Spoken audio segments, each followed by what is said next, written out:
ఈరోజు చాలా సంతోషకరమైన పండుగ వాతావరణంగా ఇది జరుపుకుంటున్నాం. ఎందుకనంటే కూటమి ప్రభుత్వం ద్వారా పవన్ కళ్యాణ్ గారు చేసిన కృషి, ఈరోజు ప్రభుత్వం ఏర్పడిందంటే పవన్ కళ్యాణ్ గారి కష్టం ఎంత ఉన్నదో ఈరోజు ప్రజలకి తెలుసు, మిగతా పార్టీలకు కూడా తెలుసు.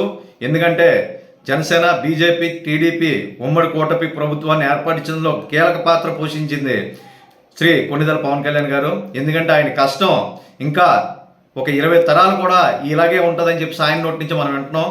రాబోయే రోజుల్లో కూడా ప్రభుత్వం పవన్ కళ్యాణ్ గారు ఏదైతే నిర్ణయిస్తారో ఆ విధంగా ప్రభుత్వం కూడా ముందు కొనసాగుతుందని చెప్పేసి మేము చాలా సగర్వంతో మేము ఈ విషయాన్ని మీకు తెలియపరుస్తున్నాం. ఈరోజు ప్రైమ్ 9 ఛానల్ ద్వారా కూడా మేము ఒకటే చెప్తున్నాం, ఆవిర్భావ దినోత్సవం ఇచ్చేసిన ప్రతి ఒక్కరికి కూడా పేరు పేరున నా నమస్కారం. కానీ వచ్చి మళ్ళీ అది కార్యక్రమాన్ని సంపూర్ణంగా విజయవంతం చేసి అంత్యక్షేమంగా కూడా మన ఇంటికి చేరాలని చెప్పేసి మనస్ఫూర్తిగా కోరుకుంటూ ఈ యొక్క అవకాశాన్ని ఇచ్చిన మీ అందరికీ కూడా ధన్యవాదాలు తెలుపుకుంటూ సెలవు తీసుకున్నాను.